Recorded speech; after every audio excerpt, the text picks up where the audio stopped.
नमस्कार मित्रांनो, माझे नाव श्रुती आहे आणि मी माझ्या परिवारासोबत नाशिकमध्ये राहते. मी दिसायला खूपच सुंदर, गोरीपान आणि उंच आहे. आमच्या घरी आम्ही 6 जण राहत होतो. माझे पप्पा, मम्मी, मी, आजोबा, आजी आणि माझा एक लहान भाऊ. तो 6 वर्षाचा आहे. ही गोष्ट 3 वर्ष आधीची आहे. त्यावेळेस माझे वय 15 वर्ष होते. नुकतीच माझी 8वीची परीक्षा संपली होती आणि मी उन्हाळ्याच्या सुट्टीमध्ये काका काकूंच्या गावी गेले. माझ्या काकांचे एक खूप मोठे कपड्याचे दुकान होते. त्यांचे वय 37 वर्ष होते. ते 37 वर्षाचे असूनही 25-26 वर्षाचे वाटत होते. माझी काकू पण दिसायला खूपच सुंदर होती. तिचे वय 35 वर्ष होते, पण ती अजूनही तरुण वाटत होती. पण काकूचे विचार थोडे जुने होते. ती एका अंगणवाडीत शिक्षिका म्हणून काम करत होती आणि जास्त करून तिचा वेळ ती किचनमध्ये आणि तिच्या कामांमध्येच घालवत होती. तिचे आई वडील पण तिच्यासोबतच इथे राहत होते, कारण माझी काकू त्यांच्या आई वडिलांची एकुलती एक मुलगी असल्यामुळे तिच्या आई वडिलांची काळजी घ्यायला दुसरे कोणीही नव्हते. म्हणून काकू तिच्या आई वडिलांना इथेच सांभाळत होती. मला इथे येऊन 4-5 दिवस झाले. 4-5 दिवसापासून मी पाहत होते की काकूंचा पूर्ण दिवस शाळेत आणि तिच्या आई वडिलांची देखभाल करण्यात आणि घरकाम करण्यातच तिचा वेळ निघून जात होता. या सगळ्यात ती काकांना थोडाही टाईम देऊ शकत नव्हती. यामुळे काका नेहमी काकूंवर चिडत असायचे. माझे काका काकू एवढे पण काही श्रीमंत नव्हते, पण त्यांच्या घरात सर्व काही सुखसुविधा होत्या. त्यांना कोणत्याही गोष्टीची कमी नव्हती. आत्तापर्यंत तर मला काका काकूंच्या घरी सगळे काही ठीक वाटत होते. पण एक दिवस असा आला ज्यामुळे माझे पूर्ण आयुष्यच बदलले. एके दिवशी संध्याकाळी सगळेजण जेवण करून आपापल्या रूममध्ये झोपण्यासाठी निघून गेले. मी पण माझ्या रूममध्ये झोपायला गेले. पण दुपारी झोपल्यामुळे मला आता रात्री झोपच येत नव्हती. मी या कुशीवरून त्या कुशीवर माझ्या मम्मी पप्पांचा विचार करत पडले होते. मला माझ्या मम्मी पप्पांची खूप आठवण येत होती की अचानकच मला काका काकूंच्या रूममधून कसले तरी आवाज येऊ लागले. ते आवाज ऐकून मला असे वाटले की बहुतेक त्या दोघांमध्ये भांडणं चालू आहेत. माझ्या रूमला लागूनच त्यांची रूम होती, त्यामुळे त्यांच्या रूममधला भांडण्याचा थोडाफार आवाज माझ्या रूममध्ये येत होता. मी पहिल्यांदाच काका काकूंना अशा प्रकारे भांडताना ऐकले होते. यामुळे मला खूप भीती वाटली की ती दोघं एवढ्या रात्री का भांडत आहेत. याचे कारण जाणून घेण्यासाठी मी माझ्या बेडवरून उठले आणि त्यांच्या दरवाजाजवळ जाऊन त्या दोघांना बघण्याचा प्रयत्न करू लागले. दरवाजा आतून बंद होता, त्यामुळे मला आतले काही दिसले नाही. तेव्हाच मला बाजूला त्यांच्या रूमची खिडकी दिसली. ती खिडकी थोडीशी उघडीच होती. त्यातून आतले दृश्य स्पष्ट दिसत होते. मी खिडकीजवळ जाऊन थांबले. अंधार असल्यामुळे बाहेरचे त्यांना काही दिसणार नव्हते. मी त्यांच्या खिडकीजवळ जाऊन आतमध्ये बघू लागले. आतला नजारा बघून मी एकदम शॉक झाले, कारण ते दोघं एकमेकांसोबत भांडत होते. माझी काका काकूला हात लावण्याचा प्रयत्न करत होते, पण काकू त्यांचा हात झटकत होती. माझे काका काकूला काहीतरी करण्यासाठी म्हणवत होते, पण काकू सारखी त्या गोष्टीला नकार देत होती. मला लगेच समजले की काकांना काकूपासून काय पाहिजे आहे, पण काकू सारखी त्यांना नकार देत होती, कारण काकू खूपच थकली होती. तिच्या चेहऱ्यावरून थकवा स्पष्ट जाणवत होता. त्यानंतर काका भांडतच रागात दुसऱ्या बाजूला तोंड करून झोपले. काकू पण झोपली. ते सगळं दृश्य पाहून मला खूप विचित्र वाटले. माझे हृदय जोरजोरात धडकत होते. मला खूप विचित्र वाटत होते. मी खूप वेळ त्या दोघांना खिडकीतून बघत होते, पण ते दोघेही झोपून टाकले. हे सर्व पहिल्यांदाच मी माझ्या आयुष्यात पाहिले होते. त्यानंतर मी माझ्या रूममध्ये वापस आले आणि झोपण्याचा प्रयत्न करू लागले, पण ते सर्व बघून मला लवकर झोपच आली नाही. जेव्हा सकाळी मी उठले तेव्हा मी काका आणि काकूंना विचित्र नजरेने पाहू लागले, कारण कालची गोष्ट माझ्या मनातून अजूनपर्यंत गेली नव्हती. जेव्हा मला काकूने असं शांत शांत आणि टेन्शनमध्ये पाहिले तेव्हा ती मला विचारली, काय झालं श्रुती, कसलं टेन्शन आहे का? मी म्हणाले, काही नाही काकू, आज माझी तब्येत थोडीशी ठीक वाटत नाही. तेव्हाच काकू म्हणाली, काही हरकत नाही, तू नाश्ता करून तुझ्या रूममध्ये जाऊन आराम कर. हे ऐकून मी काकूला म्हणाले, ठीक आहे काकू. त्यानंतर काकाने पण नाश्ता केला आणि त्यांचा टिफिन घेऊन ते त्यांच्या दुकानात निघून गेले. काकूने त्यांच्या आई वडिलांसाठी आणि माझ्यासाठी जेवण बनवून ठेवले आणि ती अंगणवाडीत निघून गेली. मी जेवण करून माझ्या रूममध्ये आले. काकूच्या जॉबची टायमिंग फक्त 4 तासच असते. ती 10ला जाऊन दुपारी 2 वाजता घरी येत होती. त्यानंतर घरातल्या सगळ्या कामात आणि तिच्या आईवडिलांची देखभाल करण्यात तिचा टाईम निघून जात होता. पण त्या दिवशी घरात काही पाहुणे आले, त्यामुळे काकूंचा तो दिवसही त्यांचे जेवण बनवण्यात आणि घरातली साफसफाई करण्यात निघून गेली. संध्याकाळ झाली, काका आले. काकूने आम्हा सगळ्यांना जेवण वाढले. जेवण झाल्यावर थोड्या वेळाने पाहुणे निघून गेले. त्यानंतर काका हॉलमध्ये बसून टी व्ही बघत होते आणि काकू किचनमधलं काम आवरत होती. माझ्या डोक्यातून कालची ती गोष्ट अजूनही गेली नव्हती. मला काहीच समजत नव्हते. सारखं माझ्या डोक्यात तोच विचार येत होता. भलेही नवरा बायकोमध्ये ती गोष्ट नॉर्मल असते, पण माझ्यासाठी हे सर्व नवीन होते. म्हणून माझ्या मनामध्ये पुन्हा ती गोष्ट जाणून घेण्याची उत्सुकता लागली आणि मी ते दोघं रूममध्ये झोपायला जाण्याची वाट पाहू लागले. बहुतेक मला ते सगळं बघण्याची इच्छा होत होती. थोड्या वेळाने काका आणि काकू दोघेही रूममध्ये झोपायला निघून गेले. जाण्याआधी काकाने मला विचारलं, श्रुती, तुझी तब्येत आता ठीक आहे ना? मी काकाला म्हणाले, हो काका, माझी तब्येत आता ठीक आहे.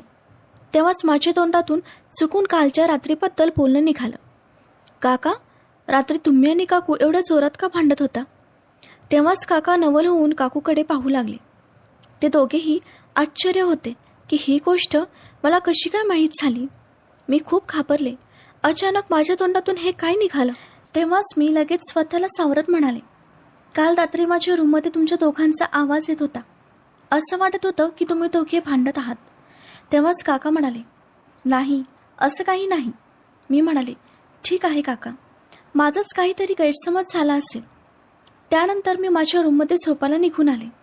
तेव्हाच मी ऐकले काका काकीला म्हणत होते, यासाठी मी तुला म्हणतो की जरा हळू बोल, पण तू माझं काहीच ऐकत नाहीस. घरात आपल्या दोघांशिवाय दुसरी पण माणसं आहेत, याचं तुला भान राहू दे. तेव्हा काकू म्हणाली, हो, तुम्ही ठीक बोलत आहात. त्यानंतर ते दोघेही त्यांच्या रूममध्ये झोपायला निघून गेले.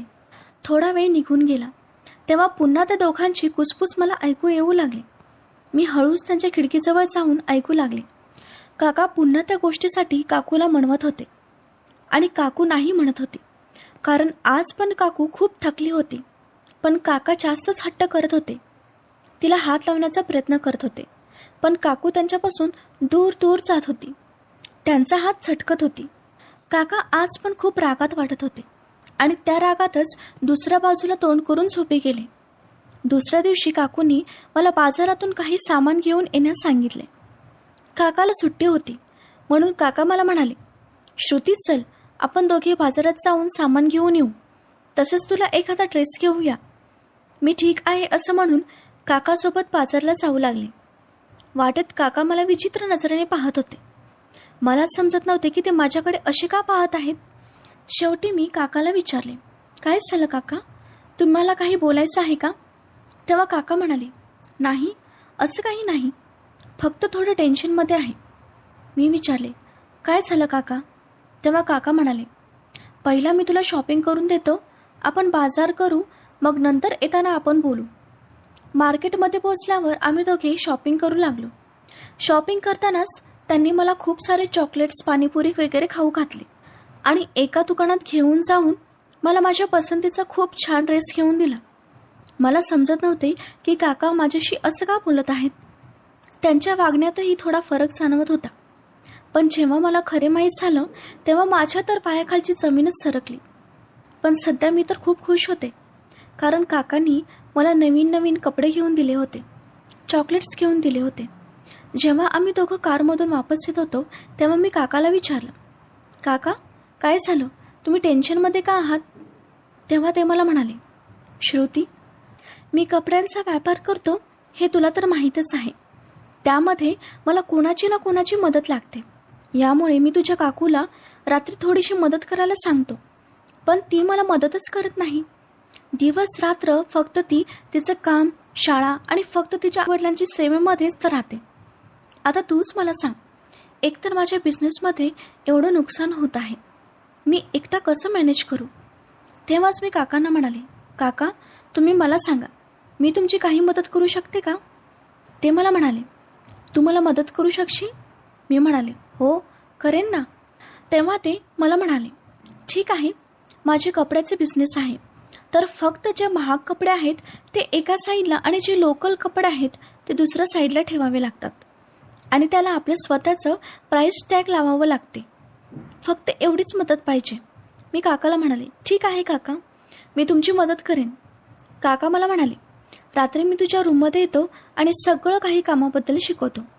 मी तुला चांगलं सांगेन कसं करायचं ते. मी म्हणाले, ठीक आहे, पण मी स्वप्नातही विचार केला नव्हता की काका माझ्यासोबत असे काही करतील. रात्र झाली आणि काका माझ्या रूममध्ये आले. मी काकाला म्हणाले, काका ते कपडे कुठे आहेत? ते मला म्हणाले, आपण इथेच काम करू. तिकडे तुझी काकू झोपली आहे, तिला आवाजाचा डिस्टर्ब होईल. मी काकाला म्हणाले, ठीक आहे काका. काकांनी थोडंसं दारू पिले होते. ते माझ्याजवळ येऊन बसले आणि माझ्यासोबत गोड गोड बोलू लागले. बोलता बोलता अचानक त्यांनी असे काही बोलून गेले ते ऐकून माझ्या पायाखालची जमीनच सरकली. मी एकदम शॉक झाले. ते नशेतच मला म्हणाले, माझी बायको मला ते सगळं सुख देत नाही, ज्या सुखाची अपेक्षा प्रत्येक नवऱ्याला आपल्या बायकोकडून असते. मला त्यांचं बोलणं एवढं काही कळालं नाही, पण त्यानंतर काकांनी माझ्या खांद्यावर हात ठेवला आणि हळूहळू खांदा चोळू लागले. मला खूप विचित्र वाटत होते, पण बोलता बोलता काकांनी अचानक मला नको तिथे स्पर्श करायला चालू केले. माझ्यासाठी हे सर्व नवीन होते. पहिला तर मला राग आला, पण हळूहळू मी पण त्या नशेत वाहू लागले.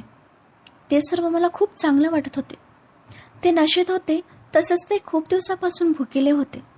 त्यामुळे ते स्वतःवर कंट्रोल करू शकले नाही आणि मी पण त्यांना थांबवू शकले नाही. त्यानंतर असे काही झाले जे व्हायला नको होते. रात्रभर काकांनी माझ्यासोबत नको ते केले. पहाट होताच मी माझ्या शुद्धीत आले आणि काकांना मी बाजूला नको त्या अवस्थेत पाहिले. मला खूप विचित्र वाटले. त्यात माझीही चूक होती.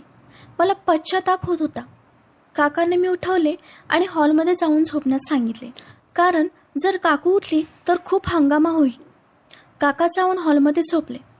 सकाळ होताच मी माझी बॅग पॅक केली आणि माझ्या घरी निघून आले. पुढे काही दिवस मी काका काकूंच्या घरीच गेले नाही आणि काकांच्या समोरही गेले नाही. माझ्या डोक्यातून ते सर्व जातच नव्हते. हळूहळू मोठी होईल तसं माझ्या डोक्यातून ते सर्व निघून गेले आणि पुन्हा तशी चूक करणार नाही असा मी निर्णय पण घेतला होता. मित्रांनो, कथा कशी वाटली कमेंटमध्ये नक्कीच सांगा. कथेला जास्तीत जास्त लाईक करा, शेअर करा आणि चॅनलला सबस्क्राईब करा. धन्यवाद.